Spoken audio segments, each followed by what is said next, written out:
ಶ್ರೀ ಗುರು ಬಸವಲಿಂಗಾಯ ನಮಃ. ಧರ್ಮಗುರು ವಿಶ್ವಗುರು ಬಸವಣ್ಣನವರನ್ನ ಎನ್ನ ಹೃದಯ ಮಂದಿರದಲ್ಲಿ ನೆನೆಯುತ್ತಾ ಈ ಮುಂಜಾನೆಯ ಸರ್ವರಿಗೂ ಇಲ್ಲಿಂದಲೇ ಶರಣಾರ್ಥಿಗಳು. ಅಣ್ಣ ಬಸವಣ್ಣನವರ ಒಂದು ವಚನ: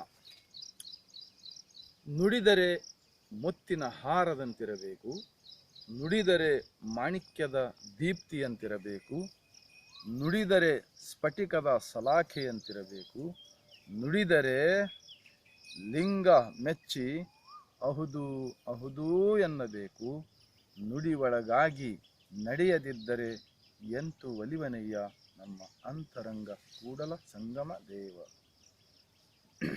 ಇದು ಆಡುವ ಭಾಷೆಯಲ್ಲೇ ನಮ್ಮ ಶರಣರು ಬರೆದಿದ್ದಾರೆ.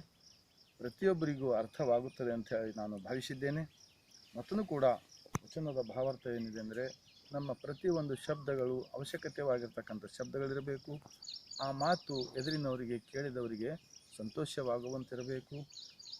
ಈ ಥರ ಮಾತನಾಡುವಾಗ ಮನಸ್ಸಾಕ್ಷಿಯಿಂದ ಮಾತನಾಡಬೇಕು. ಮತ್ತು ಈ ಜಗತ್ತೇನೇ ಅನ್ನೋದಲ್ಲ, ಒಂದು ಮಾತಿನಿಂದಲೇ ಜಗಳ, ಮಾತಿನಿಂದಲೇ ಮತ್ತು ಪ್ರೀತಿ ಅನ್ನೋಕ್ಕಂತ ಎಲ್ಲರಿಗೂ ಗೊತ್ತಿದೆ. ಆದ್ದರಿಂದ ನುಡಿ ಒಳಗಾಗಿ ನಡೆಯದಿದ್ದರೆಂದರೆ, ನಾವು ನುಡಿದಂತೆ ಒಂದು ವೇಳೆ ನಡೆದಿವೆ ಅಂದರೆ ಈ ಜಗತ್ತದಲ್ಲಿ ಕೋರ್ಟು ಕಚೇರಿ ಪೊಲೀಸ್ ಸ್ಟೇಷನ್ಗಳು ಯಾವನೂ ಕೂಡ ಅವಶ್ಯಕತೆ ಇರಲ್ಲ.